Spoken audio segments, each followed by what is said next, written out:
Good morning, everybody. Uneducated economist here. So I believe that I am absolutely losing my mind. I just heard a commentator on a news broadcast actually make the suggestion that the Federal Reserve should get the Nobel Prize for fighting inflation, for their efforts and all the time and knowledge and strategy and everything they put into saving us from the inflationary scenario that occurred. They deserve the Nobel Peace Prize. That's what this guy suggested.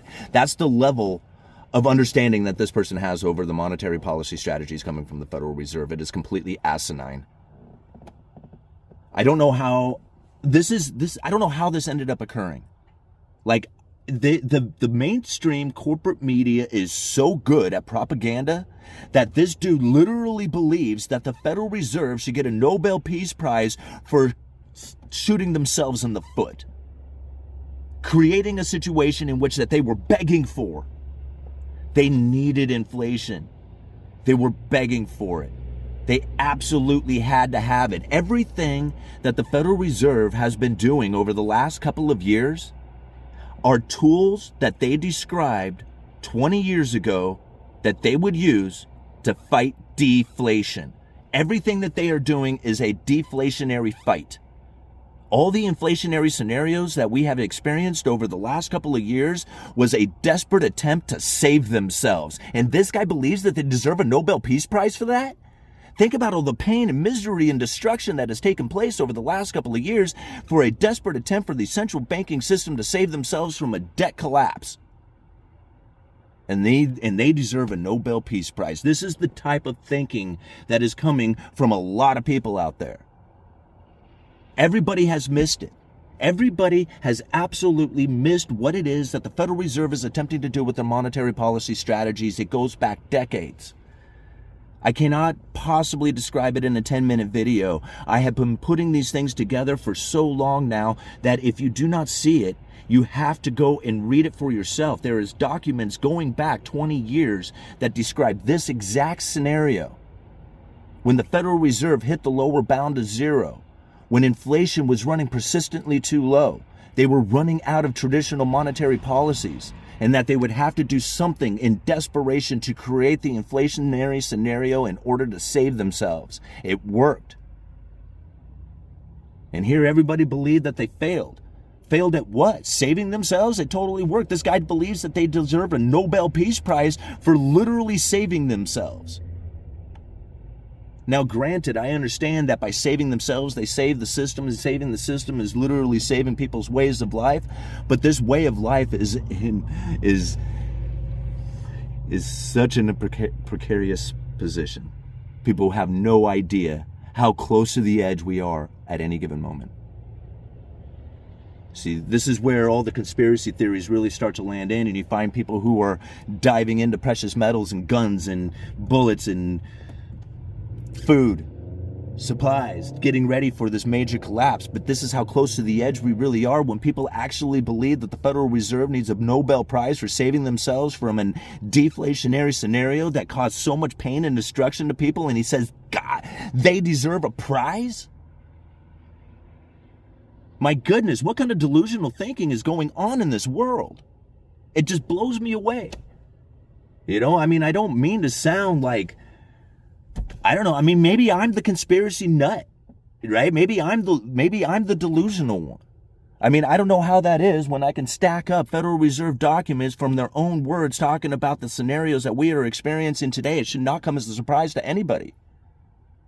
I mean, I'm not surprised by anything that's taken place.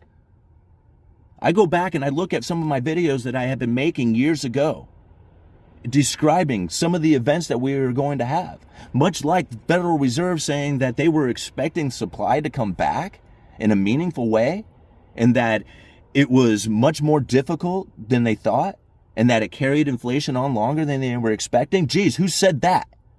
The uneducated economist. The moment that they said that they were looking for help from the supply side, I said it wasn't going to work. I stuck to that the entire time. It was the reason why inflation was persistent. Is because they put the excuse on something they knew wasn't going to work. They knew it. They wanted inflation to run persistent. They needed to make up for past deviations from the 2%. They described this in their documents I mean, everywhere, all over their website. It is so easy to see it. Once you have cracked the code on it, it makes complete sense why everything has occurred the way it is.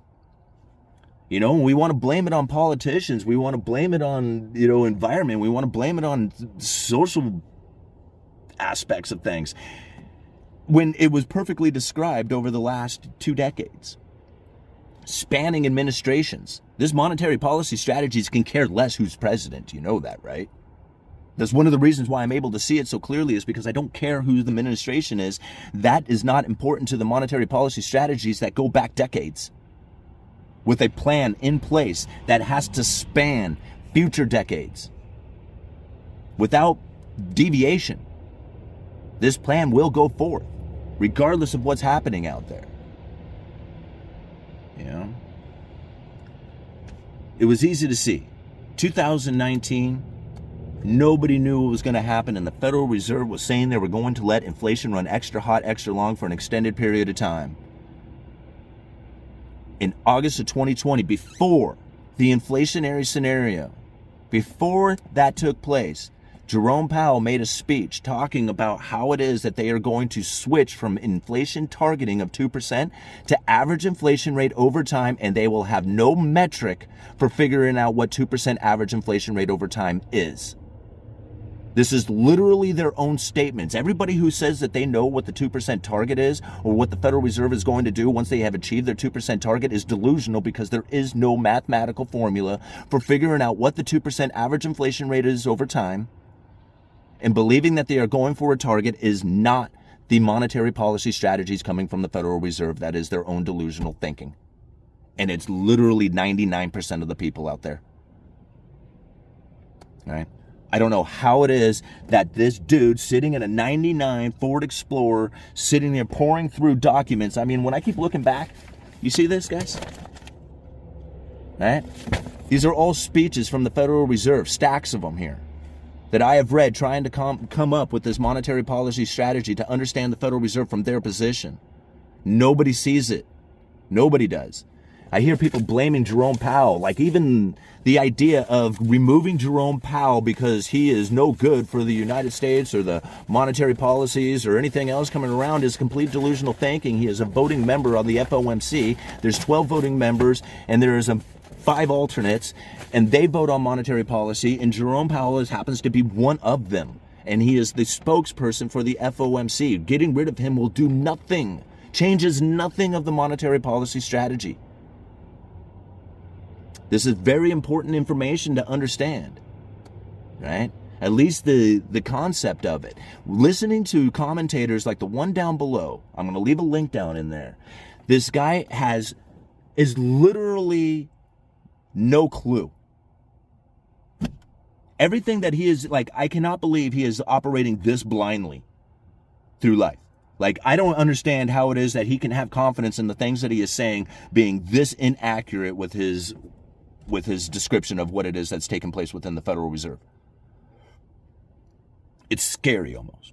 This is like, it's literally scary when I look out there and I see the mass delusion that has taken place. Very few people, I cannot find anybody who is describing the monetary policy strategy like I am doing, coming from the Federal Reserve's own words. This is not even me trying to theorize on this stuff. This is their strategy. I'm interpreting it from a working class point of view so that people can understand it, but it's not me who is coming up with this stuff, right? I'm getting this stuff directly from the Federal Reserve.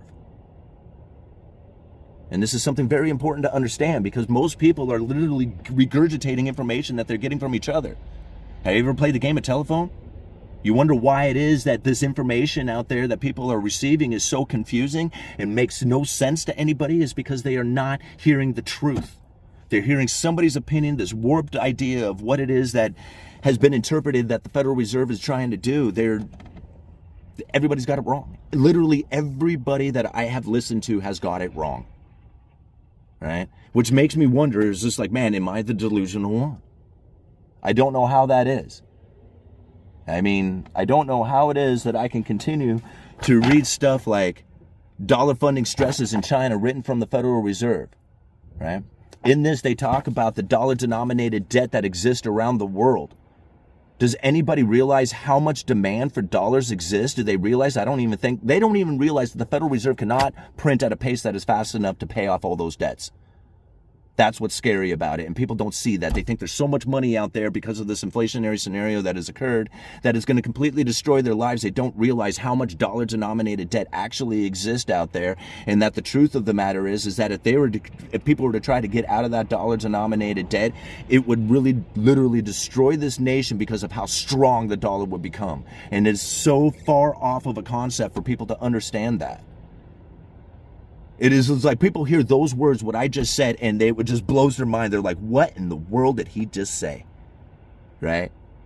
And this is the backwards thinking that seems to be coming from the entire economy out there because everything seems to be counterintuitive to what it really is. You know? I mean, I don't know how else to put this. You can go back and you can watch my videos, right?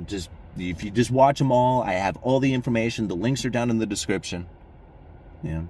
We do live streams on this. Live stream discussions where I break down these theories, these concepts. I break down the policies. I'm coming from the Fed. I leave the descriptions. We are breaking down what this stuff is for real. Not like how they're going to destroy us. Not how it should be. Not how, whatever. The way it is. This is what's important. Because nobody can understand what it is that you need in your life. Are you going to be the investor, or are you looking the one who's trying to hold on to your retirement because you only have a few more years left and you would like to enjoy them? Those are two completely different concepts of what it is that you need to do. And if you don't understand this stuff for yourself, then how in the world can you possibly step through this world with confidence? You can't. You are going to be unaware, blown in the wind to somebody else's opinions who you think is smarter than you are. You don't need those people. You can figure this stuff out for yourself. And that's the important part about what this channel is trying to do, right? I mean, I don't know what it is that, I need to try and do to convince you to learn this stuff. All right. But this is how we fight the Fed. You can't fight the Fed. You can't say that they did it wrong. If you do, then every decision that you are making is now based on the idea that the Federal Reserve has screwed up, and therefore you cannot trust them, right? And it's not a matter of trust, it's a matter of understanding. You don't need to trust them if you know who they are, if you know what they are doing, if they are straight up telling you, right? It's not a matter, it's a business deal at this point. You conduct yourself this way. I understand how you are conducting yourself. Everybody else seems to be delusional about it, but I get it. That's cool. And I am going to conduct myself in accordance to the understanding that I have that's coming from the Federal Reserve itself, not from mainstream media delusional thinking. And this is how I really would like to try and push out there the idea that of learning this stuff for yourself is not beyond your abilities. I am not somebody who is so smart. I barely graduated high school, right? I mean, you hear me stutter through these speeches when I read them, right? This is like I have literally reading disabilities and, issues that I had growing up through school and stuff like that. But I have got this strategy better than I believe most people do. And it's literally just from reading their own documents, right? Once you start taking on theories like Gresham's Law, you take on, the Cantillon effect, you take on Triffin's dilemma, you learn about the bullwhip effect, you take on the Fed strategy, all this stuff starts to become clear, and you look out there and people talk about stuff that doesn't make any sense. They're blaming things, they're blaming people on symptoms. They look at a symptom and say, here's the problem, and it's that person's fault, and I'm thinking, where in the world did you get all this? Right? That's not what's going on here. This is a much bigger deal that has taken place here. Right? It's an economic force that is occurring, but you're blaming it on this one particular issue, and then you blame it on that. You look at one symptom problem that you see, and you say, this is very important to me. And the problem with it is that this guy over here is making it happen. When really, ultimately, if you look back at the bigger economic picture, you would realize that it's an economic force that is now playing on the entire economy here that we all interact with. The separation between the rich and the poor, the dive into luxuries, the new money that comes in, the manufacturing bases that are leaving. Understanding this as an economic force as opposed to a political action makes a lot more sense once you start realizing that it's a cycle that occurs time and time and time again. That's why they have laws that are written. It's not like a law that is one that is legal, written in a contract or something like that. It's like the law of gravity, right? You can't stop it. Sure, you can fly a plane, but as soon as the plane's out of field, guess what? Gravity's still there, right? You can make believe that it's not as you sit in the plane and you travel, but it's still around you. It still occurs. Same with economic forces. And understanding that for yourself then gives you a much better understanding of why it is that so many people out there are just completely delusional when it comes to the ideas of what's happening within the economy. You know, I mean, just the idea of being able to call out lumber as accurately as I did. Think about that, guys. I mean, I called out lumber incredibly accurately. Way more than just about anybody else did. And and how I was able to do that wasn't because I had some kind of magical insight into things. I just understood the macroeconomics. I understood the supply chain. I was in the middle of it all, and I was listening to commenters out there spreading information that was completely delusional. Right? It was like they were making stuff up. It literally sounded like they were making it up. Like they were like, well, we ain't got nothing else to say, so blah, blah, blah, blah, blah. And I'm like, is anybody actually believing this? Is this like literally what people believe? And yes, it is. Right?